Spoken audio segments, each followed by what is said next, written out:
Bom dia, boa tarde, boa noite, boa madrugada. Para você que me escuta de qualquer lugar desse país, sem exceção, meu nome é Jorge Gustavo e hoje nós conversaremos a respeito da Lei 8666 de 93, que é a lei que fala a respeito das licitações e contratos no âmbito da administração pública. Tranquilo? Nós teremos aula aqui que essa aula vai servir para qualquer tipo de concurso que você for fazer, que nós veremos ela de forma aprofundada.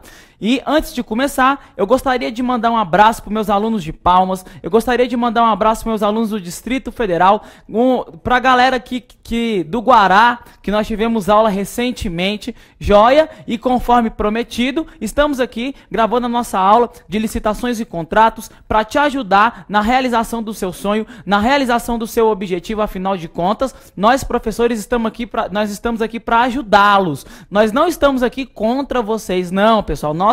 Nosso incentivo do dia a dia é a sua capacidade de sair da zona de conforto, se diferenciar da maioria e resolver estudar para concurso. Afinal de contas, estudar para concurso dói, mas a dor é passageira e o cargo é para sempre. E não são todas as pessoas que estão dispostas a deixar lazer, família e tudo mais para estudar, porque estudar é desconfortável. Moral da história, 99,9% das pessoas não vão compreender o porquê que você está estudando, mas não leve isso para o lado pessoal, não veja isso como uma forma desfavorável. Afinal de contas, se você está na busca de um sonho, você expõe a sua realização, você expõe aquilo que você quer. E se você é exposto, você é criticado. Mas as críticas, elas não servem para te destruir. As críticas são um indicativo de que você está no caminho certo. Sem mais delongas, comecemos a nossa aula. Bacana? A Lei de Licitações e Contratos, ela veio para garantir a moralidade na administração pública mediante as compras. Afinal de contas, como é que o agente público ele pode fazer compras? Como é que a administração pública ela pode trazer obras, serviços para dentro da administração pública e não observar um procedimento administrativo? Uma vez que ela trabalha com dinheiro público, esse dinheiro ele é nosso dinheiro, ele é nossa grana, ela sai do nosso bolso. Afinal, nós pagamos os tributos, né? Ó, dica, nem tudo que nós pagamos são impostos, tudo que nós pagamos são tributos. Os impostos são uma espécie de tributos, e tributos nós temos uma definição pentapartida, de acordo com o direito tributário, que ele diz que os tributos se subdividem em impostos, taxas, empréstimos compulsórios, contribuições sociais e contribuições de melhoria. Cuidado com o jornal, porque o jornal possivelmente, na maioria das vezes, ele não tem a capacidade técnica do direito para sua prova. Ele é mais informativo mesmo. Então cuidado, porque no jornal, geralmente, tudo é imposto. Enfim, me acompanha aqui no nosso esquema. Vamos lá, nossa primeira lição sobre licitações. Nossa primeira lição é sobre a previsão constitucional. Afinal de contas, para que serve a licitação? Olha aqui, me acompanha. Professor, para que serve a licitação? A licitação, só um minutinho, deixa eu colocar aqui a cor da nossa caneta, tá? Então, uma cor bem bacana, isso.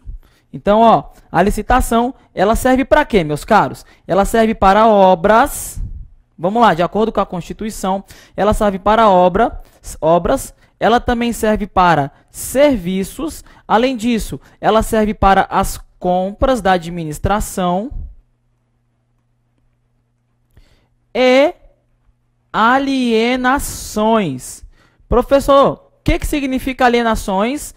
Alienar é comercializar. Joia? Então, a alienação é comercialização. Venda, doação, joia? Agora, como é que a administração pública vai fazer isso? Como é que ela vai alienar as obras, fazer seus serviços, suas compras? É por meio de um processo de licitação, e essa licitação tem que ser uma licitação o quê? Pública. Primeira diferença interessante para a gente, qual é a diferença de processo? Observe, de acordo com o texto constitucional, não é um processo? Então, qual é a diferença de um processo para um procedimento? O processo, ele pressupõe, ou seja, quando eu penso em processo, eu já sei que existe o contraditório e a ampla defesa, de acordo com o nosso querido professor Fábio Roque, professor e escritor. Agora, procedimento não pressupõe. Não pressupõe o quê, professor? Não pressupõe o que nós acabamos de ver, que é o direito de contraditório e ampla defesa. Bacana? Então, ó, de acordo com o professor Fábio Roque, o procedimento ele é um simples desencadeamento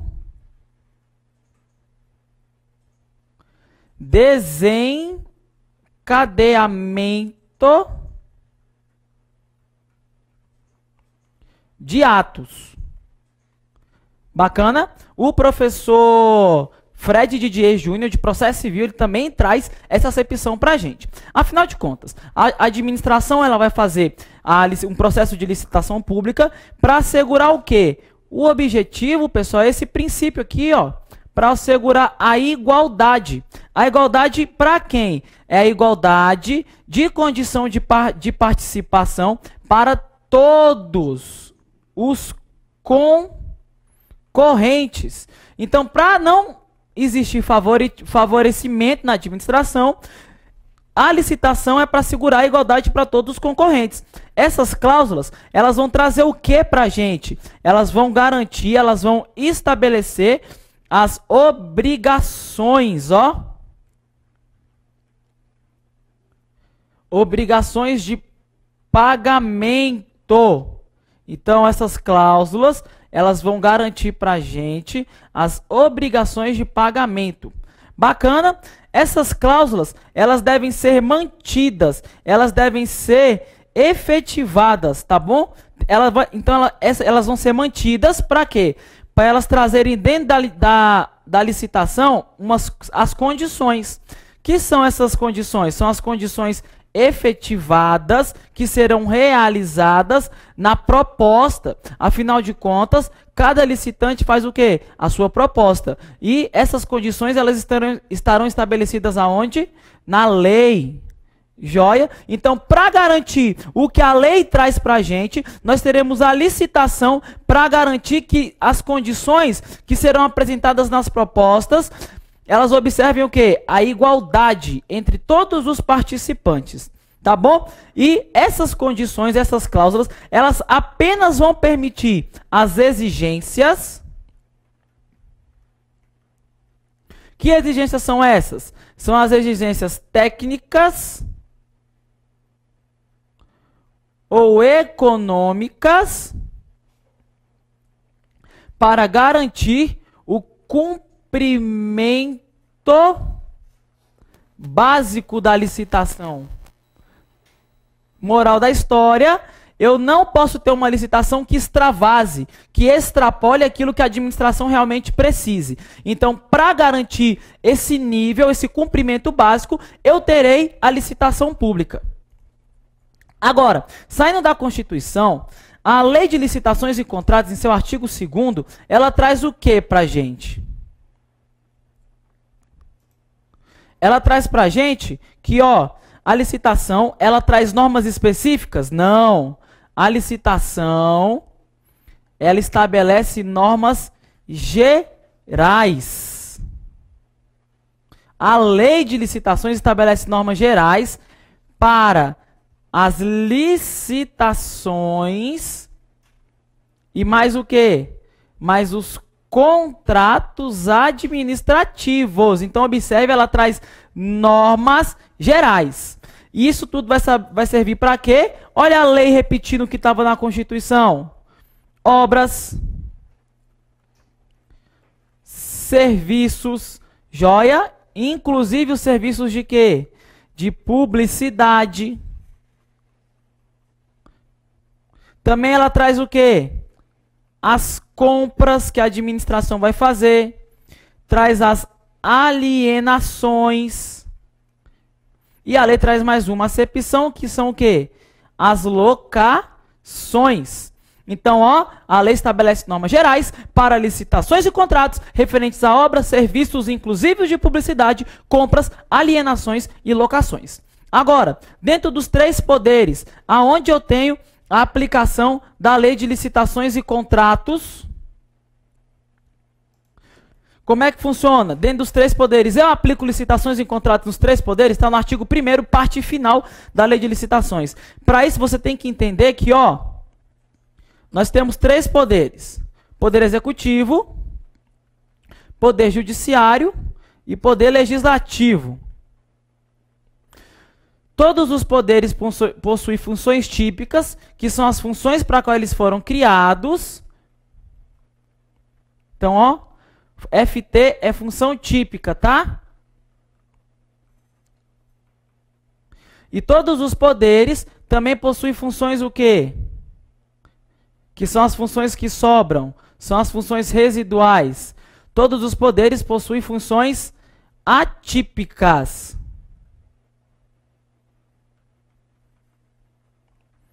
Então vamos lá. Função típica do poder executivo é a função típica de administrar as finanças públicas.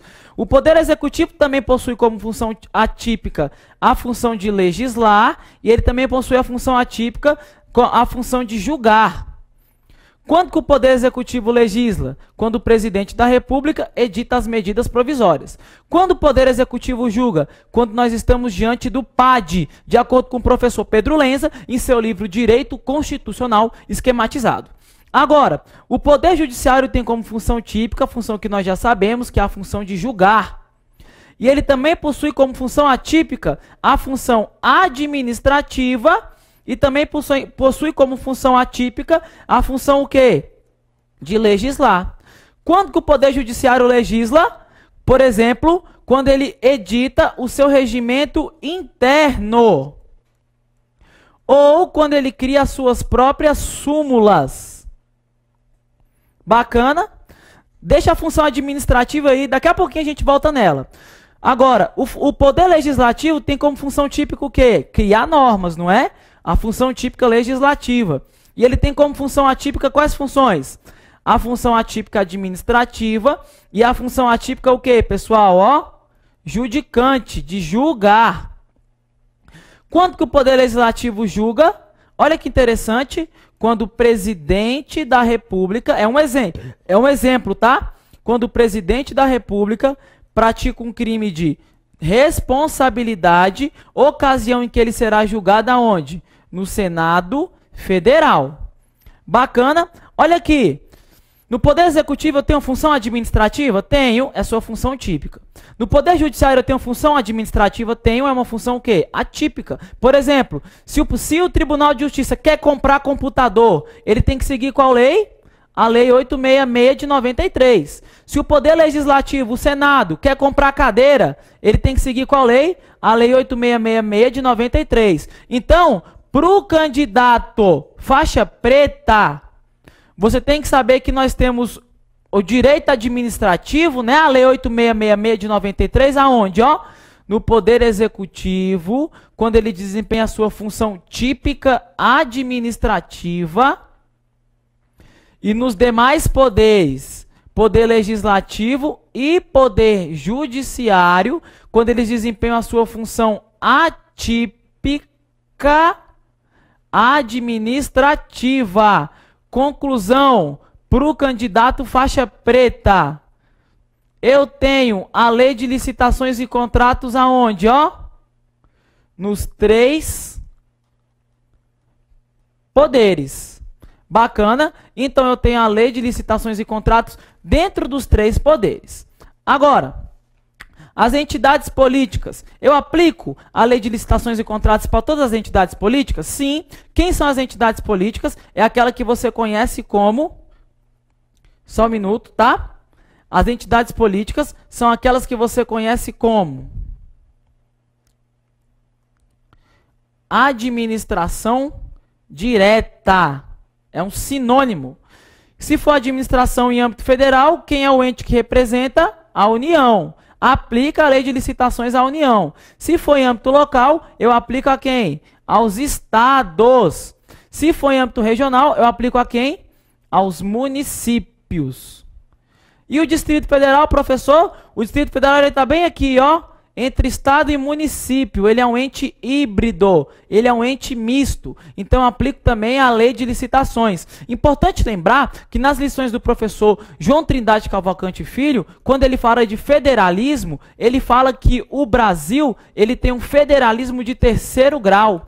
Por que que o Brasil tem um federalismo de terceiro grau? Porque nós temos o primeiro grau, que é o grau federal, nós temos o segundo grau, que é o grau estadual, e nós temos o terceiro grau, que é o grau municipal. E o DF, como o próprio professor nos ensina, é como se ele tivesse o quê? Entre os estados e municípios, é como se ele tivesse entre o quê? Um grau 2,5. Esse é o DF diante do nosso federalismo. Bacana? Então, o Distrito Federal, qual é a conclusão? Nós também aplicamos a lei de licitações e contratos. Joia?